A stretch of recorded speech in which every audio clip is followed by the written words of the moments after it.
The tides can change tomorrow on a person. And today's a great day, and the ground can be stripped right out from under you in a matter of minutes. I really, really want to fight against the stereotype that people or society have created around food banks.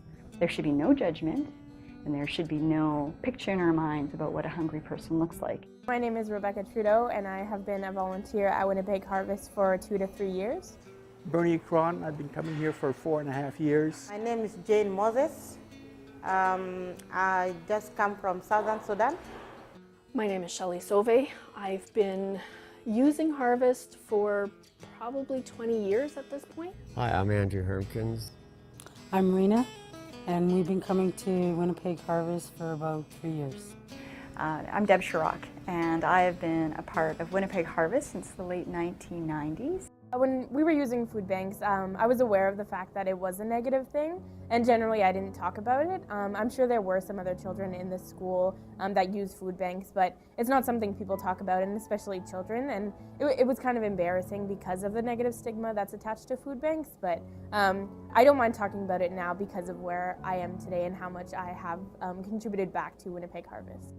When I went off to university, I never thought that I would end up being in a situation like I'm in now. The dream is you go to university, you get a better life. Not necessarily. You end up with huge student loans that you can't afford and no job because there's no guarantee that you get a job. So it was one night I was sitting in my kitchen, and I had, again, single mom, 3 kids, and my children had supper, but there wasn't enough for me to eat as well. And a girlfriend came over to my place. I sat down on the kitchen floor, and I was just sobbing because I thought, oh, what has it come to? I can't even feed myself and my family. And she looked at me and said, you know, Deb, there's pride and there's misplaced pride, and Winnipeg Harvest can help you. Making the ends meet is a monthly chore, and I have to scrimp as much as I can just to be able to make ends meet. We have a civil war in Southern Sudan. That's why I left my country. We were addicted to drugs, and we were having a hard life. We were homeless for a while. Being homeless is a horrible thing.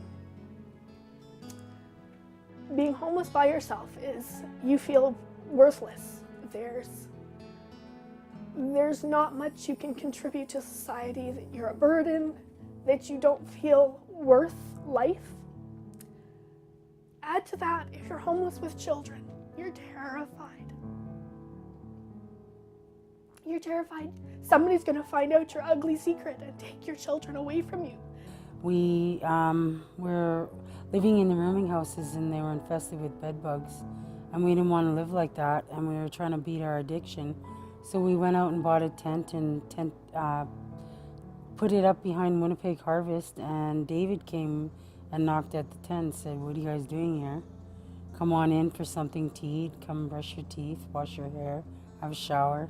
They were kind and respectful and pleasant and really encouraging. They are life-changing. They've got amazing programs now that they give people skills to get a better life. I come to Winnipeg Harvest to keep my mobility and keep myself active. Don't be afraid to accept the help. If you feel like you don't want to owe anyone, well then give back. Winnipeg Harvest is just really like my family.